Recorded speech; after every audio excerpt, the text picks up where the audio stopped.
Meu nome é Eduardo Silva, eu sou tarefeiro do Núcleo Fraternidade Aglaizinha e hoje eu venho falar aqui em nome da União das Sociedades Espíritas, a USE Distrital de Santo Amaro. Nós vamos tratar aqui do Evangelho segundo o Espiritismo, no capítulo 23, Moral Estranha, que tem como enunciado aqui: eu não vim trazer a paz, mas a espada. Logo no item de número 9, nós temos aqui a citação de Mateus: não julgueis que vim trazer a paz à terra. Não vim trazer-lhe a paz, mas a espada, porque vim separar o homem contra o seu pai, e a filha contra a sua mãe, e a nora contra a sua sogra. E os inimigos do homem serão os seus mesmos domésticos. Depois nós vamos encontrar também, no próximo item, que é o 10, uma citação atribuída a Lucas, no capítulo 12, versículos de 49 a 53. Mas antes de nós adentrarmos aqui nessas reflexões, algumas coisas nós precisamos compreender.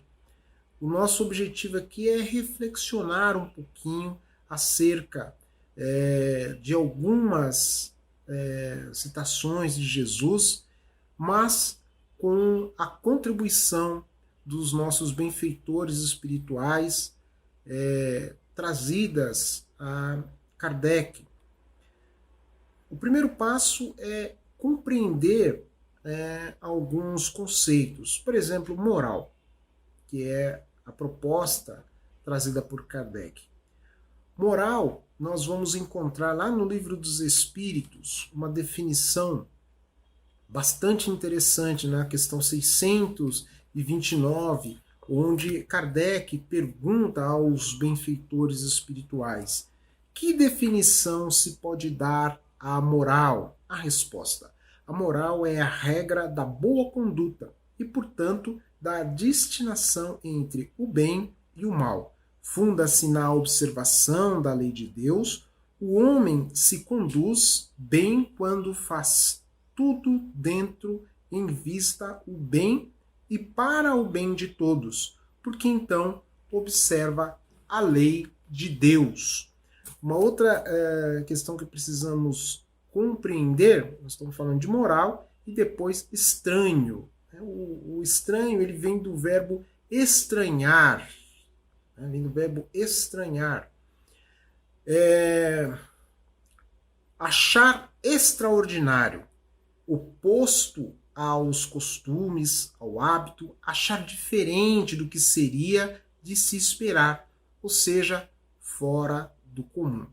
E aí nós precisamos compreender também que toda ideia nova forçosamente entra em oposição e nenhuma há que seja implantada sem, muitas vezes, causar as resistências e que é sempre proporcional à importância dos resultados previstos.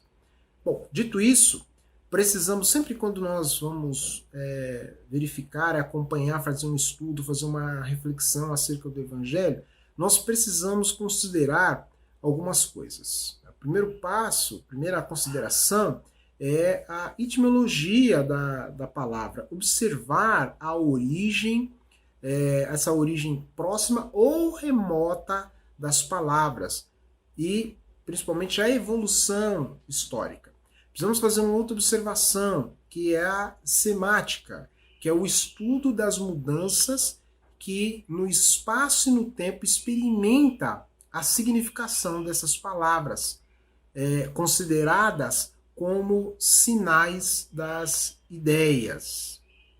Para a gente poder ilustrar isso um pouco melhor, nós podemos usar uma frase bastante conhecida do mestre, aquela que ele diz o seguinte: que é mais fácil um camelo passar pelo fundo de uma agulha do que um rico entrar no reino dos céus. né, que muitas vezes existe uma interpretação um pouco equivocada, porque camelo, no idioma daquela circunstância, daquela época, tinha uma significação de um cabo, e não de um animal camelo. Um outro exemplo que nós podemos dar, na época, por exemplo, de Sócrates. Ele falava-se, por exemplo, em daimon, que é um espírito protetor. Hoje, por exemplo, é entendido como demônio. Se a gente for trazer isso para a doutrina do Evangelho, nós precisamos também fazer algumas considerações. Primeiro, os apóstolos escreveram os evangelhos muito tempo depois da morte do Cristo.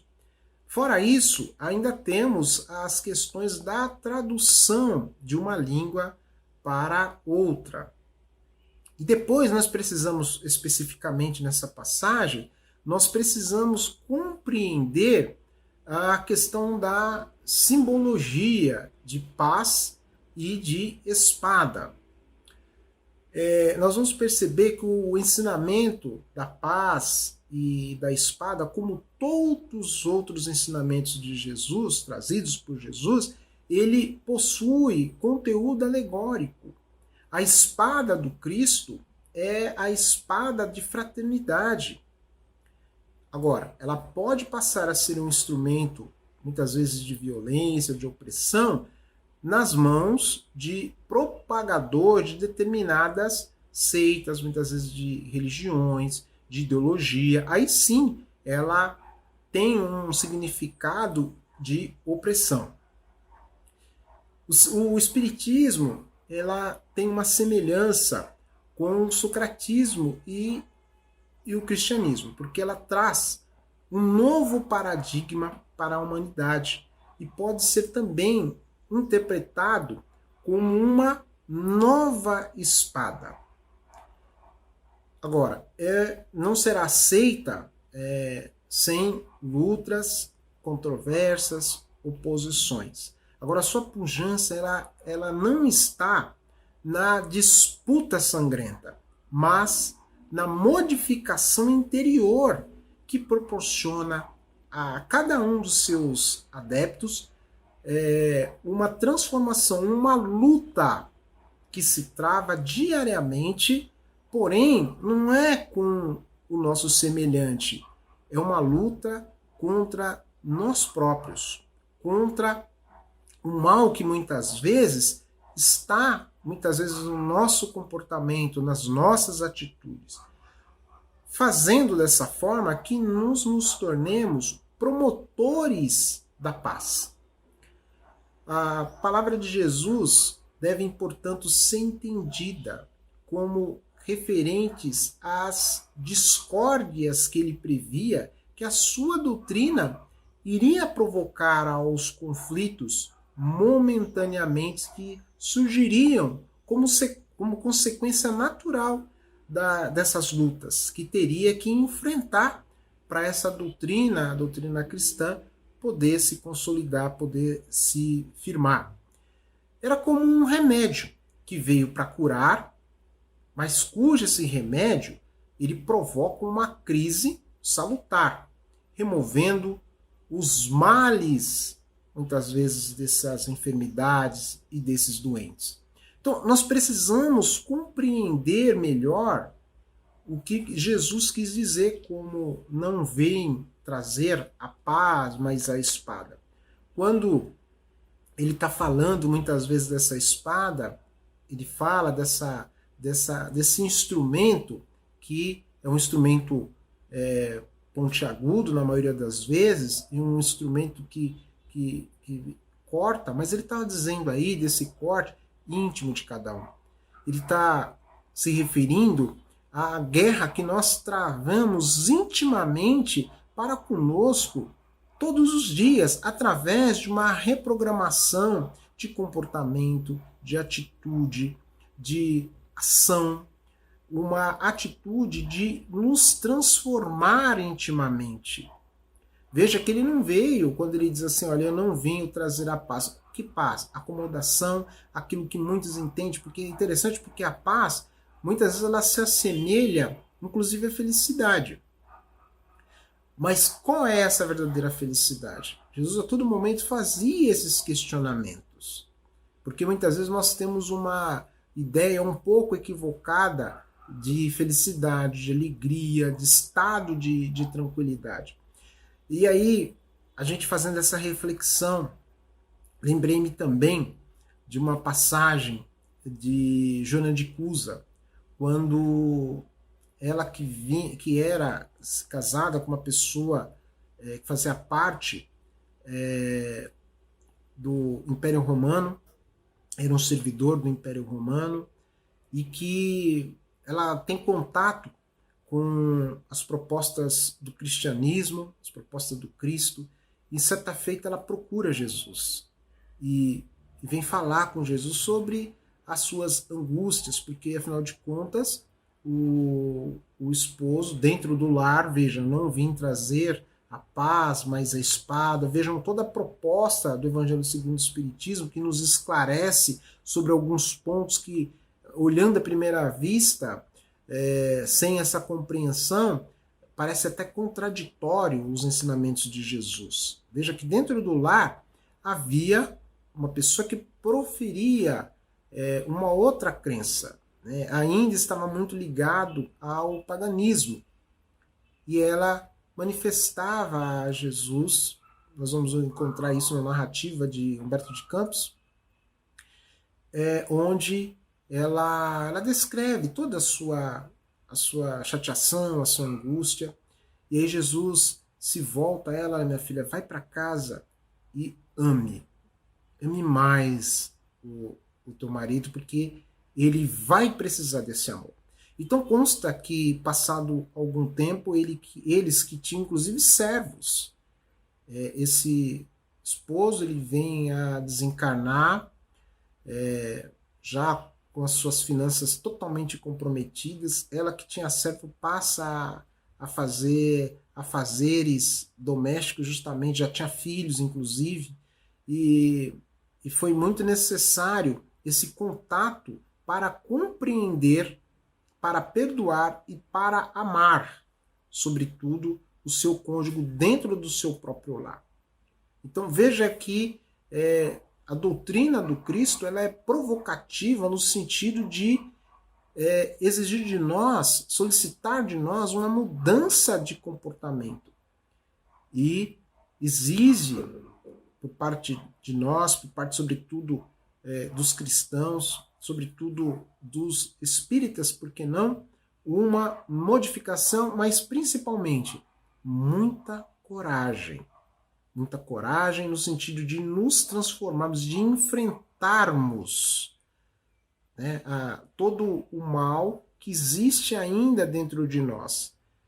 Então veja que o Evangelho segundo o Espiritismo, no seu capítulo 23, ele vem apresentar para todos nós esclarecimentos, orientações e uma maior compreensão de algo que, olhando à primeira vista, parece muito contraditório.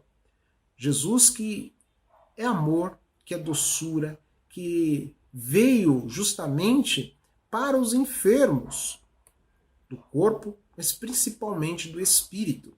Então, vendo essas passagens onde nós percebemos Jesus dizer que ele não veio trazer a paz, mas sim a espada, pode parecer contraditório, mas bendita a doutrina dos espíritos, porque nós só podemos compreender de uma forma mais abrangente as lições e os ensinamentos do Cristo através de um apoio, através de uma orientação, aquela mesma que foi nos ofertado e que Kardec divulgou isso através da toda a orientação dessa pleia de espíritos para nos auxiliar a compreender de uma forma muito mais eficaz, uma forma muito mais profunda os ensinamentos do Cristo, porque nós, naquela ocasião, ainda não havíamos a maturidade espiritual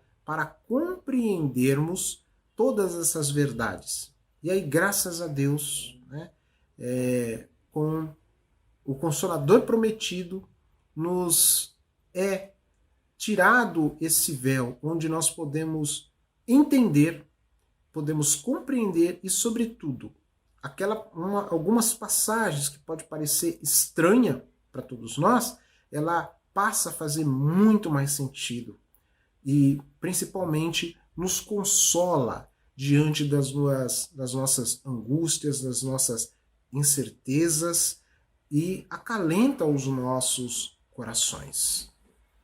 Então, meus irmãos, nós encerramos assim esse capítulo 23, e que Jesus nos abençoe, nos envolva, nos ampare e nos sustente, e que, sobretudo, possamos sentir a bondade, a misericórdia nesse consolo de Jesus, nosso Mestre. Muita paz a todos.